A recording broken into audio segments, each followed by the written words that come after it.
Hi, my name is Maggie Vires, and this is Exam 1, Question 1, redo, where I will be talking about the chemistry of water and how it transitions from a liquid to a gas or solid state. So first I'm going to talk about the electronegativity. And electronegativity is known as the ability to attract electrons, and it can be seen as a trend on the periodic table.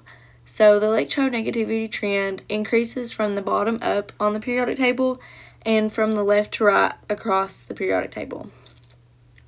Because oxygen has a higher electronegativity than hydrogen, it creates a partial positive charge on the hydrogens and a partial negative charge on the oxygen. And this is the reason they are covalently bonded, because of their unequal sharing of electrons. And this is also an explanation for why water is a polar molecule.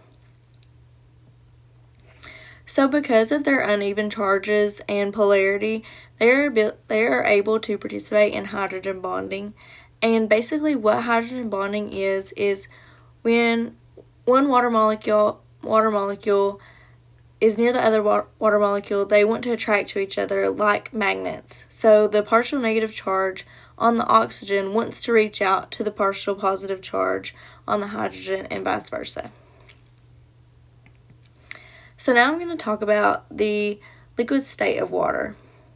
So in the liquid state of water, the water molecules have enough kinetic energy to break free from their positions, but the hydrogen bonds between them are constantly being broken and reformed, so they are not permanent.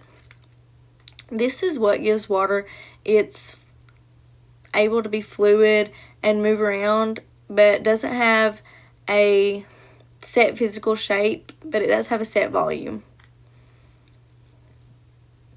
And this is kind of what the molecules look like interacting with each other.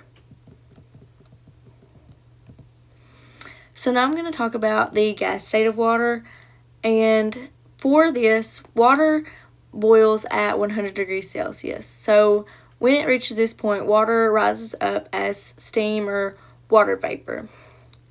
It's important to know that as the temperature of water increases, so does the kinetic energy. So all the molecules speed up and eventually break apart from each other, and the hydrogen bonds are no longer there. This allows the molecules to fly off into all directions, giving H2O gas no set volume. And this is kind of what the molecules look like interacting with each other. So lastly, I'm going to talk about the solid state of water. So for water, it freezes at 0 degrees Celsius, and this is when it becomes a solid. As we've seen in the gas chemistry, temperature and kinetic energy are directly proportional, so as the temperature lessens, so does the kinetic energy, which slows down the molecules and makes them become more tightly packed. For ice, as the molecules slow down, they will form this crystalline structure, and the molecules have a hexagonal arrangement. So because of this arrangement, the molecules are actually held further apart than they are in the liquid state of water. This is also the reason why ice is less dense than water and causes it to float on the surface of water. This is different than other liquids turning into solids through freezing, because as other liquids slow down their kinetic energy, their molecules become more tight than in the liquid state, which is why something else would sink, whereas ice floats in water. I like to explain this through the example of an iceberg.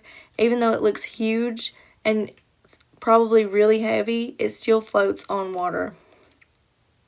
And I also like to use the example of water breaking the asphalt. So as water or snow lands on the pavement, it'll melt and go down into the cracks and eventually freeze and expand. Because of the hexagonal arrangement, water will expand. And eventually it melts, and this process repeats over time, which is why the road will break off or cause potholes. And here's the molecules interacting with each other. So they're not free flowing like gas, but they are still very tightly packed and move around a little bit. Lastly, I want to talk about the effects of impurities on water states. So I like to use the example of water with salt. So I've drawn the molecules with a low concentration and a high concentration. So when an impurity is mixed in with water, it will alter the freezing or boiling point.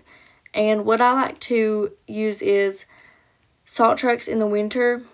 So when salt interacts with water, it will interrupt the hydrogen bonding between the water molecules, and it causes the freezing point to decrease. So in the winter, salt trucks will go around on the pavement and drop salt on the roads, hopefully to reduce the amount of ice that will form on the roads. Additionally, the concentration of salt, as it increases, the colder the temperature that will be required to freeze it. And that's pretty much all for my presentation. Thank you so much for listening.